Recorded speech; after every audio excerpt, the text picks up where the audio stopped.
आणि या सगळ्या सविस्तर घडामोडींचा आढावा असाच सुरू राहील। आता राज्याच्या कानाकोपऱ्यातली बातमी आपण जाणून घेणार आहोत, अर्थातच 36 जिल्हे 50 बातम्यांमधून।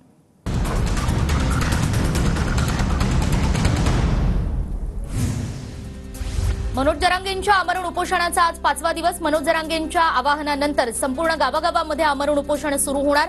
साखळी उपोषणाचं आजपासून आमरण उपोषणात रूपांतर। कल्याणमध्ये बावनकुळेंना मराठा आंदोलकांनी काळे झेंडे दाखवले। काळे झेंडे दाखवणाऱ्या कार्यकर्त्यांना पोलिसांनी घेतलं ताब्यात। छत्रपती संभाजीनगरमध्ये मंत्री अतुल सावेंना मराठा आंदोलकांनी कार्यक्रमातून माघारी पाठवलं। मोटरसायकलवर बसून अतुल सावेंनी घेतला काढता पाय। साताऱ्याच्या कराड भागात उद्या सकल मराठा समाजाचा मोर्चा आणि अनेक मराठा राजकीय नेते सुद्धा मोर्चामध्ये सहभागी होण्याची शक्यता। छत्रपती संभाजीनगरच्या कोरगाव अर्ज गावात पुढाऱ्यांना गावबंदी। मराठा तरुणांचं टॉवरवर चढून आंदोलन। जरांगे पाटलांना पाठिंबा देण्यासाठी गावागावात तरुणांकडून उपोषण। नांदेडच्या रोही पिंपळगावमध्ये राजकीय नेत्यांना मराठा संघटनांकडून प्रवेश बंदी। आरक्षण मिळेपर्यंत मतदानावरही बहिष्कार। पुण्याच्या शिरूरमध्ये मराठा आरक्षणासाठी उपोषण सुरू। तिसऱ्या दिवशी उपोषणकर्त्यांची तब्येत खालावली। डॉक्टरांकडून तपासणी सुरू। पुण्याच्या आंबेगावातील पिंपळगाव खडकीमध्ये मराठा तरुणांचं बेमुदत साखळी उपोषण सुरू। उपोषणाचा आज 4था दिवस। ग्रामस्थांकडून कॅन्डल मार्चचं आयोजन। Car garage network great, claim cover great, price wait वाह, प्राइस भी great. Tata AIG car insurance, trusted नाम, फैंटास्टिक नाम। साताऱ्यातील पाटणच्या ढेबेवाडीमध्ये सकल मराठा समाजाचं साखळी उपोषण। जरांगे पाटलांना पाठिंबा देण्यासाठी मराठा बांधव एकवटले। नाशिकच्या नांदगावमध्ये मराठा संघटनांची सरकार विरोधात घोषणाबाजी। मराठा समाजाला आरक्षण देण्याची मागणी। नाशिकच्या मालेगावमध्ये मराठा संघटना आक्रमक। तेहरे गावात राजकीय पुढाऱ्यांना गावबंदी। जरांगे पाटलांच्या आंदोलनाला मराठा संघटनांचा पाठिंबा। धुळ्यात कापसाला 7,000 रुपये क्विंटलचा दर। गेल्या वर्षीच्या तुलनेत 2,500 रुपये कमी दरानं कपाशी विकण्याची शेतकऱ्यांवर वेळ। पुण्याच्या जुन्नरमध्ये सोयाबीन पीक काढणीच्या कामांना वेग। यंदा पावसानं ओढ दिल्यानं 700 हेक्टर पिकाचं नुकसान। नंदुरबारच्या शहादा तालुक्यात मजूर टंचाईमुळे कापूस उत्पादक शेतकऱ्यांना फटका। कापूस वेचणीसाठी मजूर मिळत नसल्यानं शेतकरी हैराण। धुळे तालुक्यातील बोरी परिसरात नरभक्षक बिबट्याचा वावर। शेतकऱ्यांमध्ये भीतीचं वातावरण आणि बिबट्याला जेरबंद करण्याची मागणी। पुण्याच्या खडकवासलातून मुठा नदीमध्ये 5 वर्षातील सर्वात नीचांकी पाण्याचा विसर्ग। यंदा धरणामध्ये 45% कमी पाणीसाठा। तर पुढील काही दिवस पुण्यामध्ये गारठा वाढण्याची शक्यता। काल महाबळेश्वरपेक्षाही पुण्यामध्ये कमी तापमानाची नोंद। गोंदिया जिल्ह्यात गेल्या 5 ते 6 दिवसात तापमानात घसरण। सध्या गोंदियाचा पारा 15 अंशांवर, तर पारा आणखी घसरण्याचीही शक्यता। पुणे विमानतळाचं विंटर शेड्यूल आजपासून सुरू। यंदा केवळ एक नवी विमानसेवा आणि पुण्याहून किशनगडला प्रथमच विमानसेवा सुरू होणार।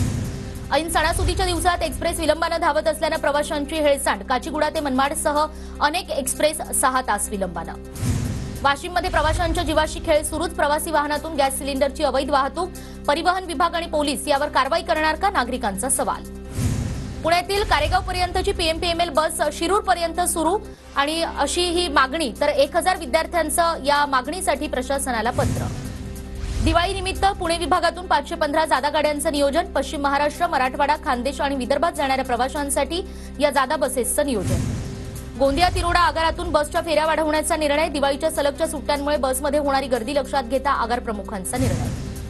धुळे एसटी विभागाकडून दिवाळीनिमित्त अहमदाबाद, नागपूर, सुरत जादा बसेसचं नियोजन। प्रवाशांची गैरसोय टळणार। पटसंख्येअभावी बंद होणाऱ्या मराठी शाळा मेस्टाला चालवण्यासाठी द्या। महाराष्ट्र इंग्रजी शाळा शिक्षण संस्थाचालक संघटनेची मागणी। वर्ध्याच्या आष्टी तालुक्यातील इंदरबाईमध्ये एकाच विद्यार्थिनीसाठी भरते नियमित शाळा। शाळेमध्ये एकच शिक्षक। नाशिक महापालिका आग विझवणारा रोबोट आणणार। फ्रान्सच्या कंपनीकडून रिमोटवर चालणाऱ्या रोबोटच्या खरेदीची हालचाली सुरू। नाशिकच्या मालेगावातील शासकीय रुग्णालयामध्ये रुग्णाला शिवीगाळ। केस पेपरवरून रुग्णाला दमदाटी केल्याचा हा व्हिडिओ व्हायरल। साताऱ्याच्या कोयनानगर परिसरात भूकंपाचे सौम्य धक्के। भूकंपानं कोयना धरणाला कोणताही धोका नसल्याची माहिती। धुळे सोलापूर मार्गावरील शिरूड गावाकडे जाणाऱ्या रस्त्याची चाळण। रस्ता दुरुस्त करण्याची ग्रामस्थांची मागणी। सोलापूरच्या बार्शी तालुक्यातील अंबाबाईची वाडी गावात ग्रामपंचायत निवडणूक आणि निवडणुकीचा प्रचार शिगेला। कोजागिरी पौर्णिमेनिमित्त तुळजाभवानी देवीच्या मंदिराला आकर्षक फुलांची सजावट। मंदिराच्या प्रवेशद्वारावर आकर्षक फुलांचे देखावे साकारण्यात आले।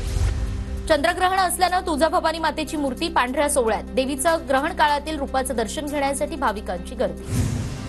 नाशिकच्या वणीमधल्या सप्तशृंग गडावर तृतीयपंथीयांची छबिना मिरवणूक। कोजागिरीच्या या सोहळ्यामध्ये देशभरातील तृतीयपंथी सहभागी। पुण्याच्या भोरमधील साळुंगण गावात काळसरी देवीचा गादी अभिषेक आणि पालखी सोहळा उत्साहात संपन्न. यावेळी सत्यनारायण महापूजा, दिंडी सोहळा, मिरवणूक, भजन, पालखी यासारख्या धार्मिक कार्यक्रमांचं आयोजन. बीडच्या परळीमध्ये महर्षी वाल्मिक ऋषी जयंतीनिमित्त भव्य शोभायात्रा. शोभायात्रेत मराठा बांधव मोठ्या संख्येनं सहभागी.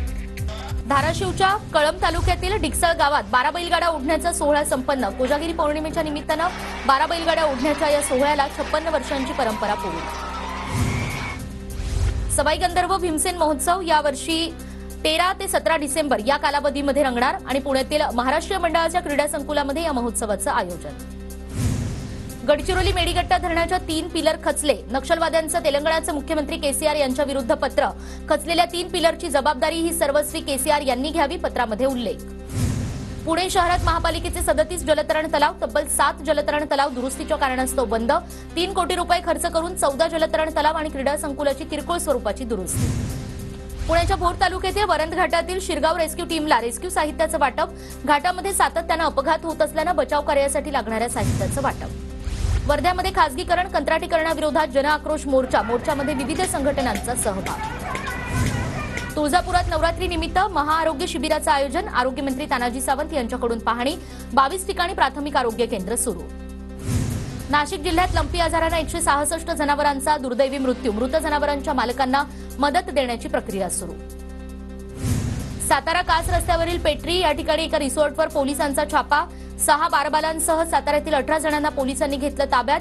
हॉटेल मालकासह 3 जण मात्र फरार.